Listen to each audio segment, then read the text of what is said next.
आखिर किन अनमोल केसीलाई मान्छेहरूले यति धेरै हेट गर्छन्? यो भिडियोमा मजाले एक्सप्लेन गरिएको छ, सो हेर्नु होला है त। भुवन केसीको छोरी एक्टिङ त आउँदैन, त्यसलाई खाली एउटै हो जहिले पनि। मलाई अनमोल केसी चाहिँ पत्तुरै लाग्छ थाहा। त्यो मान्छे फिल्म इन्डस्ट्रीलाई बनेकै हो। के अनमोल केसी यति धेरै पत्तुर नै हुन् त? सो हेरौँ है त। अनमोल केसीले अवार्ड जितिसक्यो, म त फेरि अस्ट्रेलिया अनमोल केसीले अवार्ड जित्छ यो देशमा भनेदेखि म फिल्ममा आश राख्नु आफ्नो लागि। मैले मुझे 12 वर्ष थिएटर गरेर आएँ भने पनि मलाई चान्स दिँदैनन् नि। हामीले ऑडियन्स आएछ बे तिनीहरुको। अनमोल केसीको कुनै अवार्ड जित्ने लायक एक्टिङ छ? Anmol I don't hate you but छैन यार। यत्रो कुराहरू भनिरहँदा होइन, अनमोल केसीको फिल्म चाहिँ अहिलेसम्म हिसाब गर्ने हो भने जुन अब स्टारहरू हुन्छ नि, एकदम कम फ्लप भएको फिल्महरू छ क्या उहाँ। होइन यस्तो हो ठिक। अब मलाई चाहिँ कस्तो, मैले कुरा चाहिँ बारम्बार अनमोल केसी कुरा निक्लिहाल्यो। मलाई मान्छेले फेरि लास्ट हार्डकोर अनमोल केसी ऊ हेटर भन्छ, म त्यस्तो होइन कि। मलाई चाहिँ के लाग्छ भने लाइक एज अ तिमी प्रोडक्सन, एज अ तिमी त कमेडियन साथसाथै एउटा एक्टर पनि त हो। मलाई चाहिँ एक्चुअली के लाग्छ भनेदेखि ठिक छ, अनमोल केसी जति पनि फेमहरू पाइरहेछ, स्टारडम पाइरहेछ, गुड फर हिम, बबालो। तर मलाई के लाग्छ भने एज एन एक्टर ऊ त एक्टिङ गर्ने हो नि त। एटलिस्ट 3 महिनाको कोर्स लिँदै हुन्छ जस्तो लाग्छ क्या acting. Film is not about तिमीलाई क्यामेराले राम्रो पारिदिन्छ होइन क्या। त्यो एक्टिङ मतलब डायलग डेलिभर गर्नु मात्रै एक्टिङ होइन नि त। त्यसको आफ्नो सहयात्रीहरू कस्ता छन्, विपिन कार्की, सौगात मल्ल, अनमोल केसीले मजाले चिन्ने हो होइन। इनसाइड जोक्सहरू नगरौँ मैले होइन। त्यहाँबाट केही सिक्नु मतलब अलिकति थिएटर गरेर हुन्छ, केही गरेर हुन्छ। मलाई त मन पर्दैन अनमोल केसीको एक्टिङ। पर्सनल लाइफमा अनमोल केसी एकदम राम्रो भन्ने मैले धेरै सुनेको छु होइन। बोलीचाली एकदम राम्रो अरे क्या। But professional life as a person मात्र, एज अ पर्सन मनपर्छ, तर as a professional as an actor मलाई ठिक छ। अब अनमोल केसीलाई कसरी अब भनौँ न पत्तुर भन्ने अथवा भनौँ नचलेको भन्ने होइन, अब हेर्ने हो भने अब एकदम हिट हिरो हो क्या उनका चलचित्रहरूले एकदमै राम्रो बिजनेस पनि गरेका छन्। अब कसरी उनलाई होइन अवार्ड लिन नसक्ने अथवा यस्ता कुराहरू कसरी भन्ने त होइन, आफ्नो विचार हुन चाहिँ। अनमोल केसीको मेजोरिटी अफ फिल्म्सले हलमा दर्शक तान्न सकिरहेको हुन्छ। वान्स अगेन उनको फिल्म 1-2टा बाहेक सबै हिट छ। स्ट्याटिस्टिकल्ली हेर्ने हो भने त त्यो त एकदमै हाई सक्सेस रेट हो। अनमोल केसीलाई प्रोड्युसर्सहरूले आफ्नो फिल्ममा लिन पछाड मछाड नै गर्छ, किनकि ब्याक टु ब्याक हिट दिन सक्ने एकदम गने चुनेका हिरो हुन् अनमोल केसी। यतिसम्म कि फिल्म छोड्न खोज्दाखेरि एउटा प्रोड्युसरले त अनमोललाई 1-2 दिन जेलै खोजे। Love me hate me you can't ignore me, that's Anmol KC. Anmol केसीको बारेमा इन्टरनेट ठ्याक्कै 3 भागमा डिभाइडेड छ। अनमोल केसी लभर्स, अनमोल केसी हेटर्स, अनि त्यसपछि किन सोचिराख्नु पर्यो यार अनमोल केसीको बारेमा।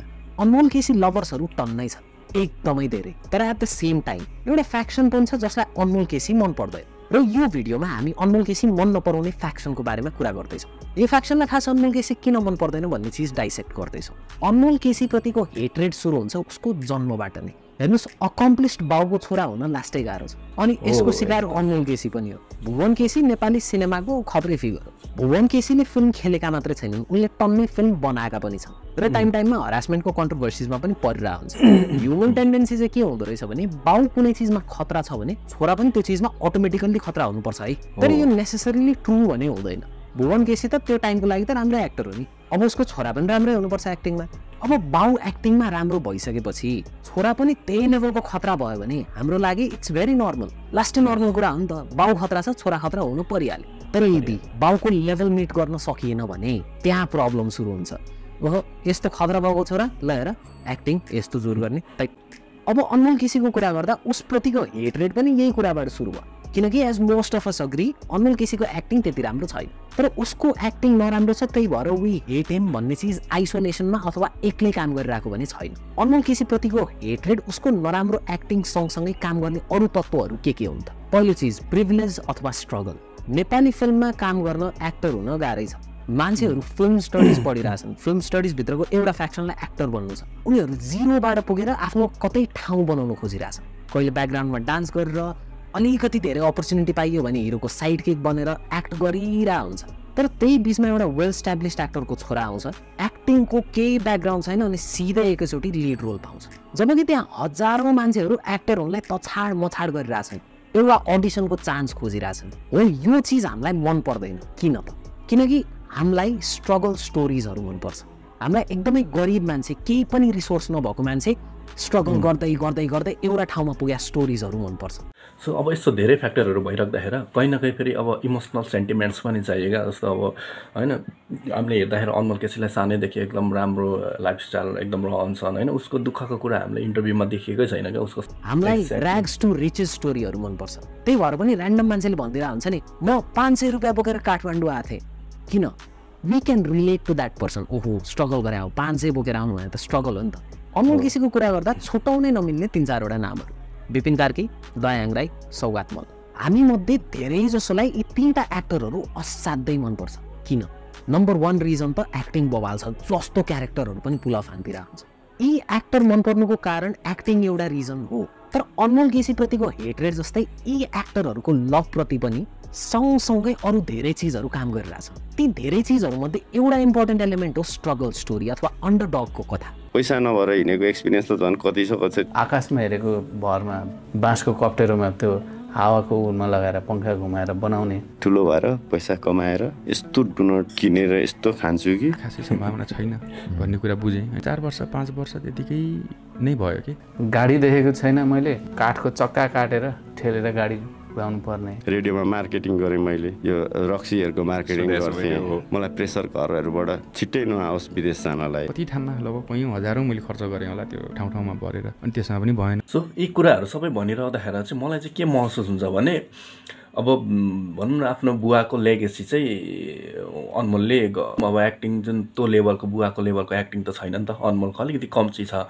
तर पनि अब आफ्नो बुवाको लेगेसी भनौँ न, अब बुवाको बिडो थाम्न नसकेको हो त्यो चाहिँ अब एकदम स्पष्ट नै छ। तर यो भनिरहँदाखेरि मान्छेले उनलाई मनै पराउँदैन थियो भने उनको फिल्म यस्तो धेरै हिट चाहिँ कसरी हुन्थ्यो त। उसको जब फिल्म म पनि अब जस्ट हेरिरहेको हुन्छु उनको फिल्महरू होइन, मैले पनि हेरिरहँदाखेरि राम्रै छ क्या।